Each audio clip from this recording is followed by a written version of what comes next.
네, 이슈앤피플 함께하고 계신 지금 시각 2시 22분입니다.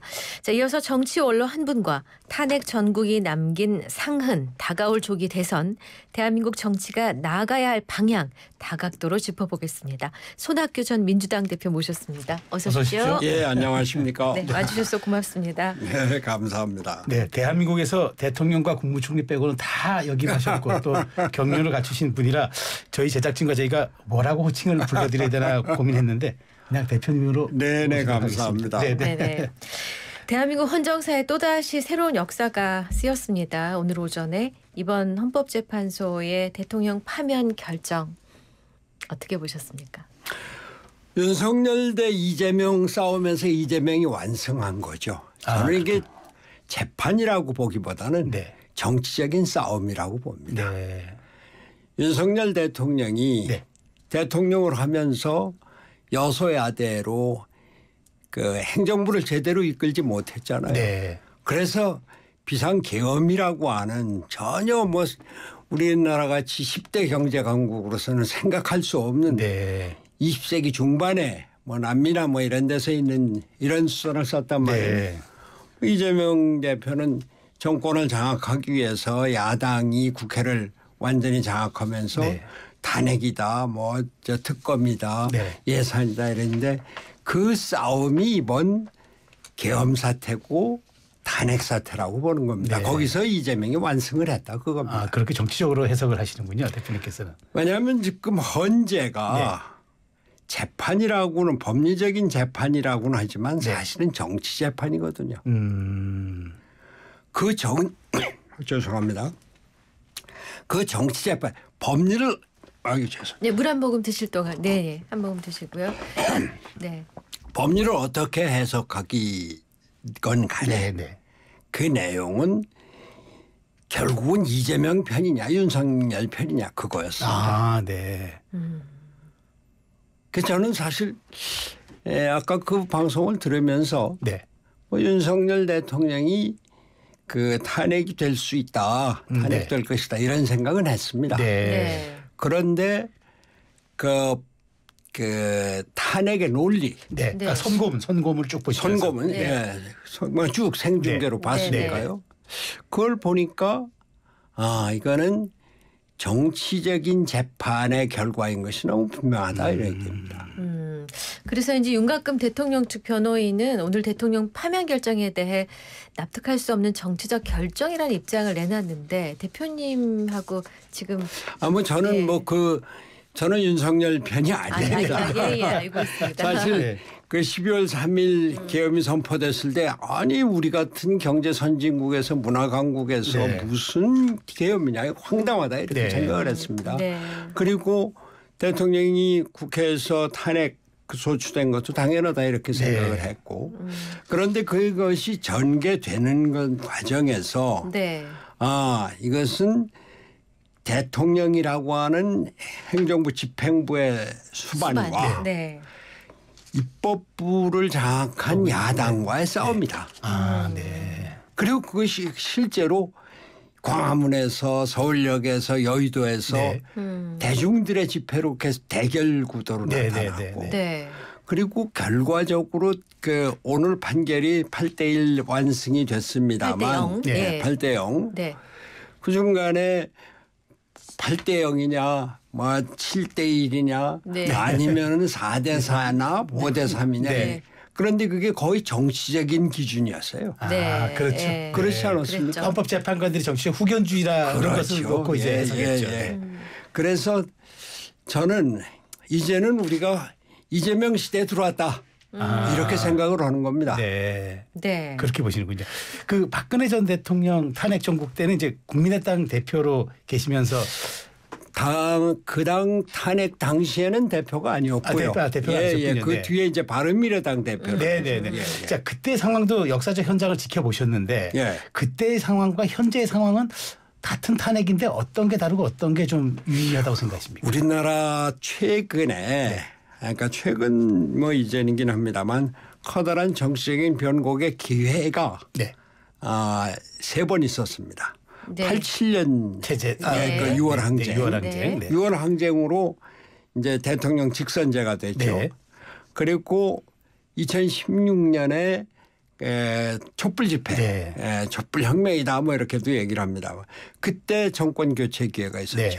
그리고 이번에 대중들 민중들에 의해서 시작된 건 아닙니다만 윤석열 대통령의 계엄 선포로 네. 커다란 정치적인 변곡점이 된 겁니다. 네. 그런데 87년 체제 때는 대통령 박정희 전두환 체제가 그대로 이어지면서 다만 대통령을 국민이 뽑는다. 네. 이게 지금 87년 체제입니다. 네. 그렇죠. 근데 그 대통령 체제가 오면서 대통령의 무한 권력, 뭐 무소불위의 네. 권력 이런 것들이 폐해가 돼 갖고 그게 그 2016년에 대중들의 그 촛불 집회로 예. 박근혜 대통령이 탄핵되고 네, 네. 물러나지 않았습니까? 근데 그때만 해도 그때도 우선 당장 문재인이라고 하는 민주당 후보가 예, 예. 내가 대통령이 돼야니까 그러니까 그러한 대중들에 의해서 정권이 바뀌었으면서도 정치 체제는 그대로 간 그대로 겁니다. 갔다. 네. 그러니까 이번에는 그 계엄이라고 하는 전혀 생각지도 못했지만 정치적인 변화의 계기가 왔어요. 네. 네. 그런데 결국은 오늘 이 탄핵 인용. 파면 결정으로 이 체제는 그대로 간다. 저는 말이죠. 네. 예.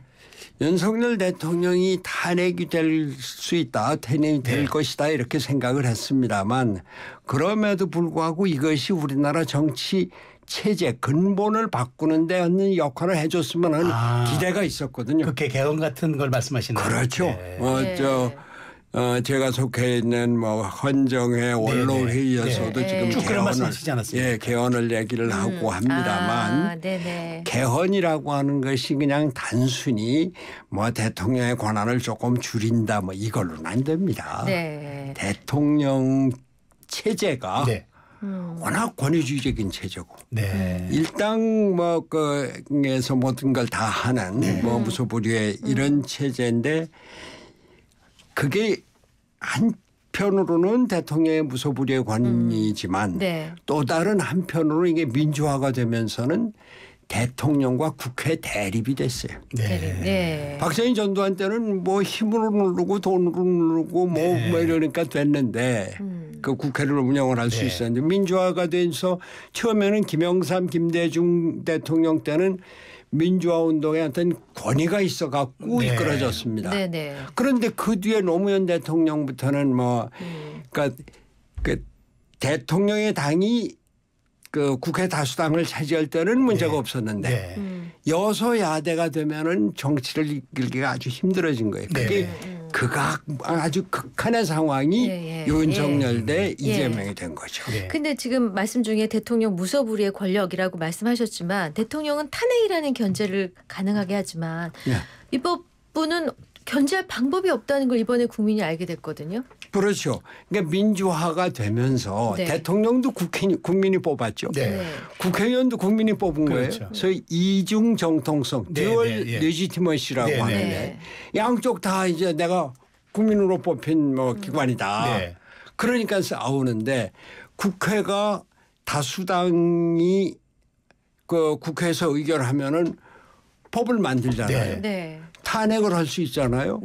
예산에 대해서도 예산을 증액은 못하지만 지난 그 작년 말까지 그냥 그 행정부에서 꼭 필요한 거를 그냥 깎아버리고서는 뭐 무슨 소리냐 이렇게 되니까 그래서 제가 생각하는 체제는 변화는 대통령이 있는 한은 우리나라 이 대결 구도에 그 정치, 충돌의 정치, 싸움의 정치가 끝나지 않는다. 이제는 이 대결 구도를 바꿔야 된다. 그래서 의회가 오히려 행정부를 선출을 하면은 그게 내각제입니다만 그렇게 하면은 의회가 지금 그 마구 하는데 의회가 직접 행정부를 선출하면 책임의식이 있기 때문에 함부로 못한다. 그래서 궁극적으로는 내각제로 가야 된다 이런 생각입니다. 그래서 내각제가 그래서 필요하다. 결국 이중적 권력을 제어할 수 있는 장치가라면은 그렇죠. 선출 권력을 제어할 수 있는 장치는 그거밖에 없단 말씀이신데. 자, 근데 이제 뭐 내각제 개헌이 60일 사이에 지금 조기 대선이 이루어지다 보니까 실질적으로 어려워는 보입니다, 대표님. 그래서 사실은 저는 말이죠. 이거 그 조심스러운 얘기입니다만 윤석열 대통령이 그 지난번 헌재 마지막 진술에서 내가 복귀하면은 개헌을 하고 또 총리한테 권한을 주고 그리고 임기에 연연하지 않겠다. 그래서 물론 그 파면이 안 되고 윤석열 대통령이 직무 복귀를 하면 무지무지한 혼란이 올 겁니다. 뭐 야당에서 가만히 있겠습니까? 그러나 그러한 혼란과 그러한 무질서를 한번 우리나라 정치를 뒤엎는 이런 계기가 되지 않을까 하는 그런 기대가 사실은 좀 있었어요. 이게 민주적인 제가 젊어서 민주화 운동에 완전히 투신을 하고 이랬던 사람인데 그것하고는 좀 모순이 되는 얘기인지는 모릅니다만 그러나 우리나라가 이제 87년 체제, 대통령 중심 체제, 양당의 대결 체제 여기에서는 벗어나서 지금 우리가 어떤 국회 나라 세계에 살고 있습니까? 트럼프가 어제 발표한 그 상호 관세 우리나라가 26% 먹었거든요. 그 뭐 관세뿐만이 아니라 안보 문제도 그렇고 이런 국제적으로 아주 심각한 상황에서 우리 정치가 이 나라를 살리려면 국민 단합, 정치 통합밖에 없다. 그것을 위해서 정치 체제를 개편해야 된다. 이런 생각을 하고 있었던 겁니다.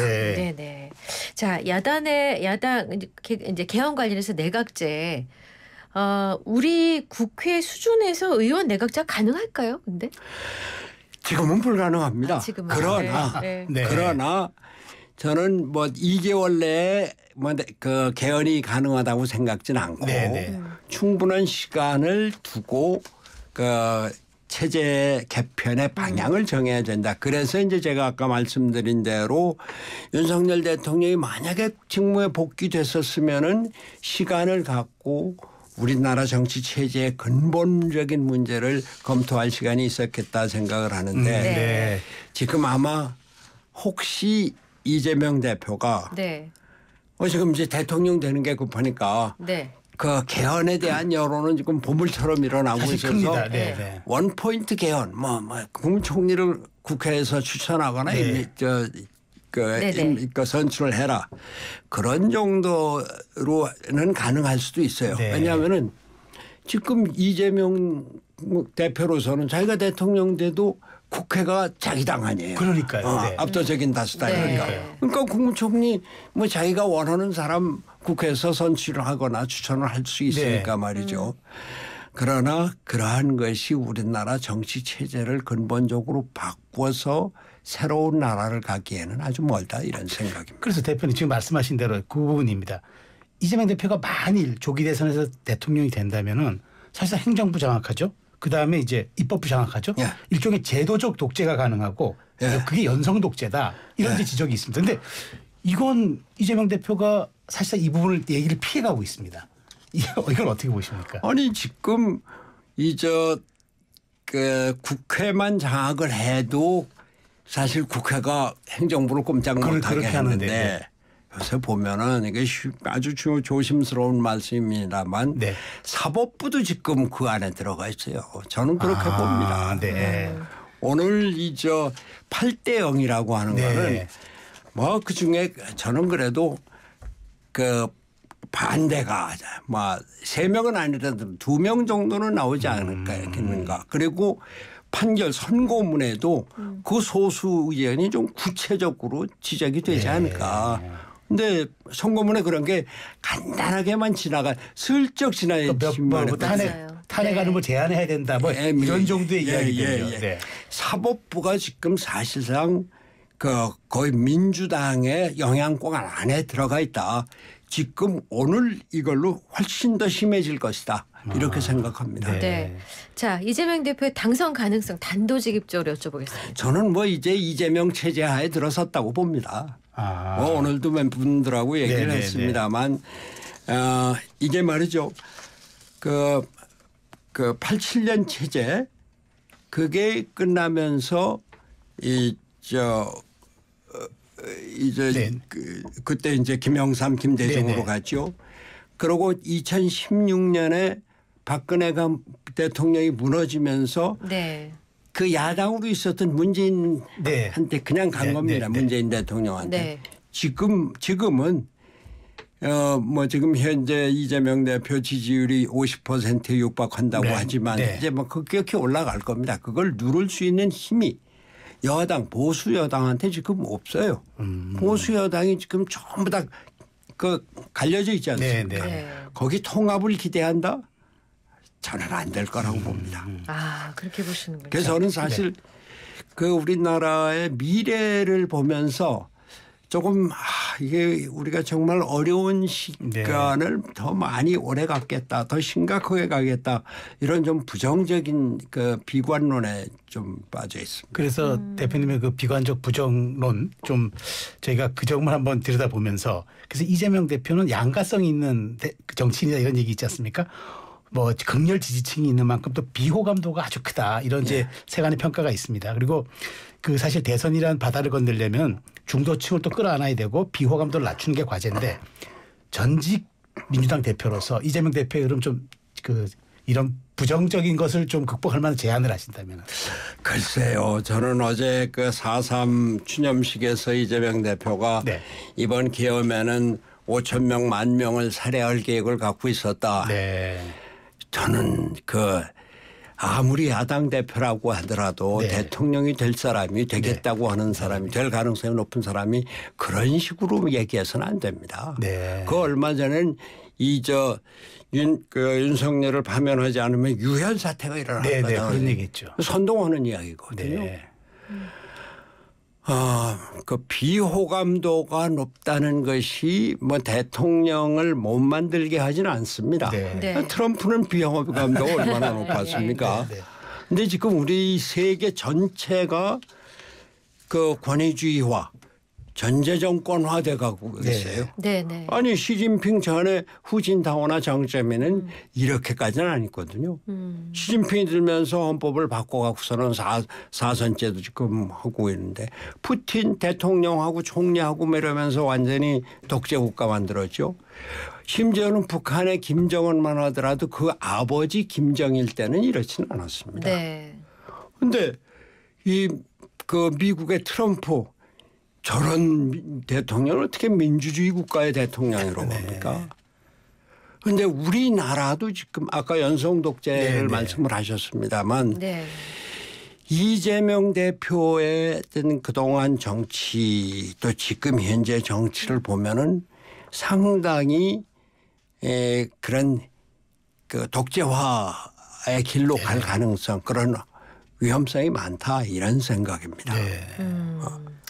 그렇지 않아도 이제 뭐 제주도 추념식 발언부터 해서 여쭤보려고 했던 건데 이게 의도된 걸까요? 그냥 실언일까요? 아니 의도하지 않으면은 그런 얘기가 그냥 그게 사실이면 모르는데 그건 사실일 수가 없거든요. 그렇죠. 그럴 수 없죠. 그게 의도하지 않고 어떻게 그렇게 나옵니까? 뭐 있는 사실이 우연히 맞지 않는 경우에 나오면은 의도되지 않은 거다고 얘기할 수 있지만 말이죠. 아니 지난번 총선에서 민주당의 공천을 어떻게 했는지 다 알잖아요. 강북구의 박용진 의원 같은 경우 또 분당의 윤영찬 의원 이낙연계로 가려고 그랬다가 다 돌아섰는데 결국 공천을 안 주지 않았습니까? 제가 있었던 광명에는 양기대 의원이라고 시장을 했고 아주 자신했는데 그냥 나갔습니다. 경선이라는 게 의미가 없어요. 그러니까 이재명 대표에게 제가 드리고 싶은 말씀은 정권을 잡을 때까지는 어떻게 모르겠습니다. 정권을 잡으면은 윤석열 대통령이 정권 잡고서는 자기가 모든 게 다 내 손 안에 있다고 생각한 거 아닙니까? 네. 남의 말 듣지 않았습니다. 네. 그래서 이 분란과 비극이 온 네. 것인데 이재명 대표는 우리가 민주주의 국가고 우리나라의 민주의식 우리 국민의 민주의식은 네. 정말 세계적인 겁니다. 네. 그러니까 국민을 어렵게 알고 네. 또 국민을 내 마음대로 말하자면 속인다든지 네. 또는 강압을 한다든지 네. 이래서는 안 된다. 네. 그래도 민주적인 리더십이 가장 중요한 네. 리더십이다. 김대중 김영삼 대통령이 그 우리 역사에 아주 높이 그 족적을 남기고 존경을 받는 네. 것은 이분들이 민주적인 리더십을 갖고 있었기 때문입니다. 네. 네. 네. 알겠습니다. 일단 국민의힘은 지금 뭐 어떤 분위기일지 상상이 되실 겁니다. 이제 조기 대선은 앞두고 있고 4분 오열된 그런 모습인데 지금 이게 지금 의견이 일치되고 후보를 하나로 합치고 뭐 이거 가능할까? 잘 안 될 거라는 얘기들이 있어요. 제가 아까 말씀드리지 않았습니까? 이제 이번 선거는 2016년 박근혜 대통령 탄핵 이후 전개된 선거 그것과 같이 갈 것이다. 그리고 국민의힘이 지금 현재 아무리 후보를 단일화한다고 해도 네. 단일화가 제대로 되지도 않을 것이며 네. 또 단일화가 된다고 해도 그런 어떤 파괴력 네네. 이런 걸 잊을 수가 없다. 네. 그 심지어는 어떤 사람들은 그런 얘기도 해요. 국민의힘에서 예. 자체 후보를 내지 않고 네. 좀 중도적이고 보수적이고 이런 사람을 당 외에서 후보를 내면은 이른바 국민 후보 형태로. 그렇지. 예. 그렇게 하지 않으면은 국민의힘 독자적으로는 이길 수가 없다. 이런 얘기도 그 나와요. 정도까지. 그런 예. 파괴적 상상력을 예. 도입해야 한다. 예. 그런데 좀 아까도 말씀하셨지만 이재명 후보에 대한 거부감이 많고 네, 그러니까 비호감도가 높고 그러니까 네.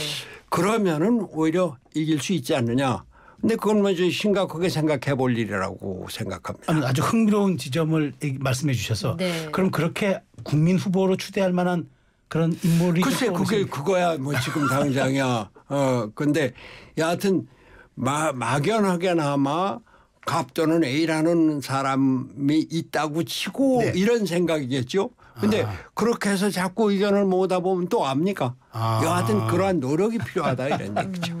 네. 자, 지금 그렇게 말씀하시는 조건절이 그러한 뭐 A든 갑이든 그런 이제 국민적인 신망을 받을 만한 인물이 있다면 어떻게 해서라도 모셔야 한다 이제 그 말씀을 하시는데 네. 그 측면에서 자, 그러면은 여기에 부합하는 차기 지도자가 가져야 할 가장 꼭 필요한 중차대한 역량 뭘 꼽으시겠습니까? 지금 금방 말씀드렸다시피 민주적인 리더십이 가장 첫째 요소입니다. 네. 저는 제가 네. 경기도지사를 하면서 인사를 할 때 저 혼자 하지 않았습니다. 부지사, 실국장 한 8명이 모여갖고서는 같이 했습니다. 아하, 예. 또 아침에 간부 회의를 할 때 모든 의제를 투자하면 투자를 다 같이 놓고 농정국장도 얘기하고 건설국장도 얘기하고 문화국장도 얘기하고 여러 의견들을 같이 들었습니다. 윤석열 대통령의 그 실패는 민주주의에 대한 의식이 없었던 겁니다. 그게 첫째고요. 그다음엔 통합입니다. 통합. 우리나라처럼 이렇게 갈라져 있고 서로 싸우고 정치인들 국민들이 보면 뭘 생각합니까? 싸움밖에 생각 안 하잖아요. 그런데 우리가 지금 통합이 필요한 거는 국내적인 정치뿐만이 아니라 국제적인 도전이 너무 심합니다.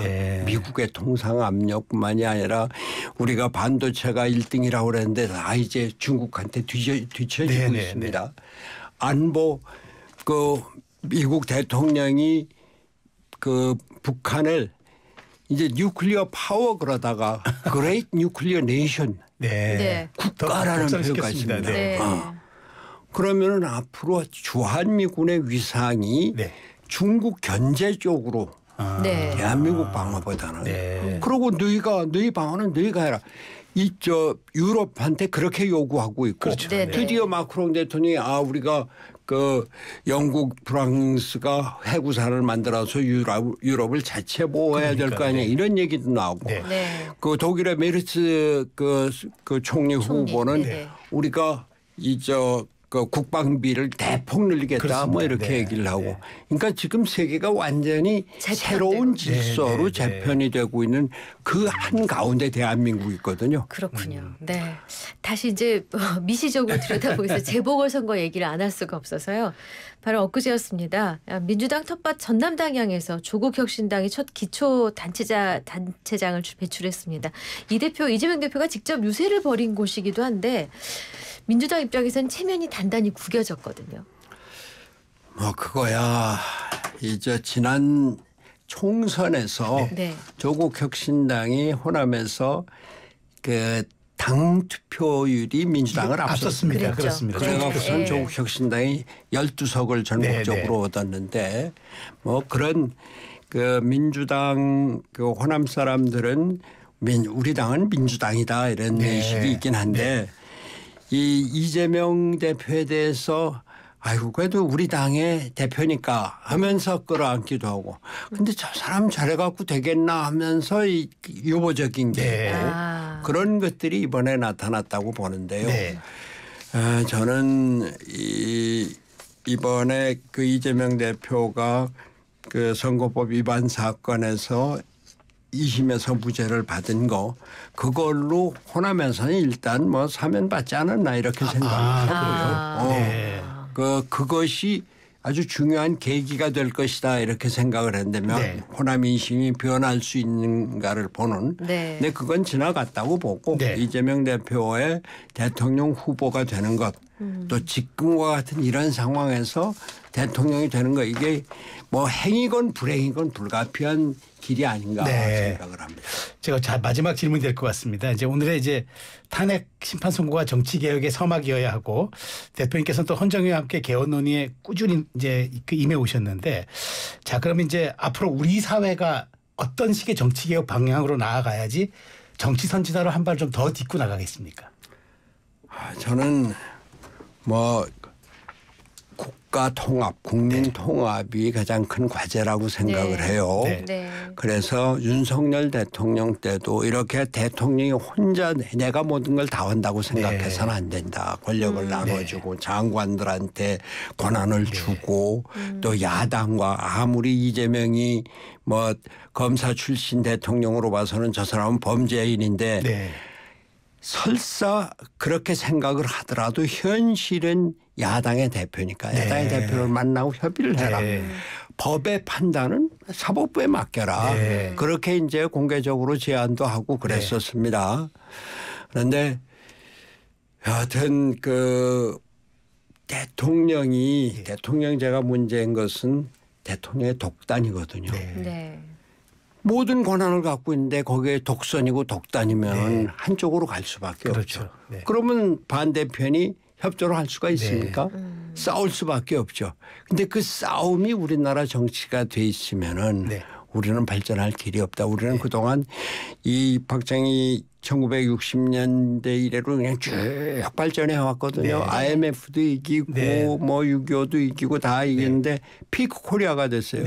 그 얼마 전까지만 해도 여기서 우리가 내려가느냐 다시 올라가느냐 그 분기점에 있다고 봤는데 지금은 내려가는 게 확실합니다. 내려가고 있습니다. 영국의 그 조사기관에서 우리 내금년도 경제 성장률을 0.9%까지 낮춰봤거든요. 그럼 훨씬 더 내려갈 겁니다. 우리 국민 통합이 무엇보다도 첫 번째인 거를 생각을 해서 우리나라 지도자는 다 그렇게 내가 어느 한 당의 지도자나 내 지도자 내 지지자들의 리더가 아니라 대한민국의 리더다. 이런 생각으로 통합에 역점을 주시기 바랍니다. 용광로 같은 포용력 말씀하시는군요. 그렇습니다. 알겠습니다. 네, 시간이 다 되는 짧게 한 말씀만 국민 여러분께 한 말씀 부탁드립니다. 지금 마음이 다 제각각이실 거예요. 국민 여러분 참 그동안 얼마나 힘드셨고 오늘 윤석열 대통령 백환제에서 파면 결정을 보고 각각 생각이 다 다르실 겁니다. 네. 그러나 이럴 때일수록 나를 양보하고 네. 전체를 위해서 우리 통합의 길로 가야 된다. 지도자들에게만 요구할 게 아니라 한 사람 한 사람이 협조하고 통합하는 마음을 가져주시기 바랍니다. 감사합니다. 네, 감사한 말씀입니다. 네, 지금까지 손학규 전 민주당 대표님과 함께했습니다. 고맙습니다. 좋은 말씀 잘 듣습니다. 감사합니다.